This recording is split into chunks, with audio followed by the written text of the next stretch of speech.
¿Cómo están, amigos de las redes sociales? Soy el licenciado en Derecho Román Ramírez Martínez, actualmente cursando la maestría en Derecho Procesal Penal Acusatorio en el Centro Universitario Hidalguense, Campus Pachuca, en el estado de Hidalgo. El día de hoy les voy a platicar sobre los derechos de la víctima.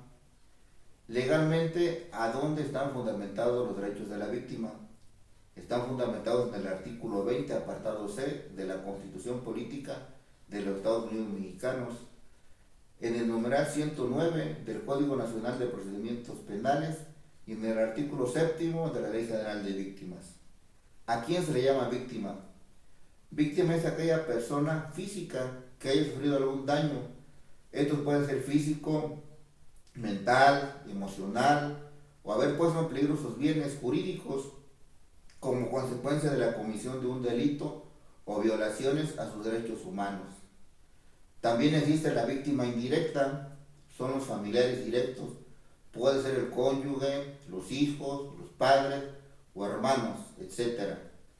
Si alguna vez fuiste víctima de un delito en forma directa, en el peor de los casos perdiste a un familiar a causa de algún delito, ya sea por homicidio o un accidente automovilístico, o simplemente te asaltaron y existió algún tipo de detención, tienes derecho a una reparación del daño. La ley refiere en el artículo 26 de la Ley General de Víctimas que la víctima tiene derecho a la reparación integral y efectiva por el daño que ha sufrido como consecuencia de un delito, la cual consiste en medidas de restitución, medidas de rehabilitación, medidas de compensación, entre otras. ¿Cuáles son las medidas de restitución?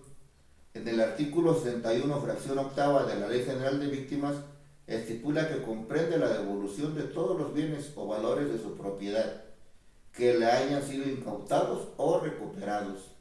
Medidas de rehabilitación, en el numeral 62, en las fracciones primera y tercera, refiere que comprenden atención médica, atención psicológica y psiquiátrica, servicios sociales, orientados a garantizar el pleno establecimiento de los derechos de la víctima. Medidas de compensación. En el artículo 64 de la Ley General de Víctimas manifiesta que consiste en la reparación del daño sufrido en la integridad física de la víctima, la cual comprende tanto los sufrimientos y las aflicciones causadas a las víctimas directas o indirectas. Pero seguramente se están preguntando, si fue víctima indirecta, puesto que en un accidente automovilístico falleció mi familiar, ¿a quién cobró ese dinero? Primeramente les comento, para que exista una víctima directa o indirecta, lógicamente tiene que existir un imputado, un acusado o un sentenciado. Esta persona es la encargada de llevar a cabo la reparación del daño en materia penal y si no se resuelve, posteriormente sería por la vía civil. ¿Cómo es el procedimiento? Primeramente, contratar un abogado, que sería su asesor jurídico. Este abogado lleva a cabo un trámite para ser el asesor jurídico de la víctima, en lo cual se tiene que realizar por escrito y posteriormente aceptar y ratificar el cargo.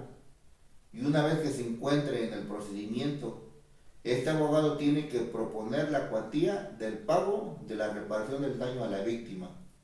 Aclaro, uno como abogado no podemos determinar la cuantía de la reparación del daño porque técnicamente no es nuestra especialidad. Nosotros los abogados nos apoyamos en peritos dependiendo del caso de que se trate. Pueden ser peritos en psicología, en psiquiatría, en trabajo social, peritos en contabilidad, peritos actuarios. O con la ayuda de todos estos peritos es como calculamos la reparación del daño. La cuantía puede variar de acuerdo al caso, ya que todos son diferentes. Puede ser desde los 500,000 pesos o hasta los 30 millones, o podría ser más.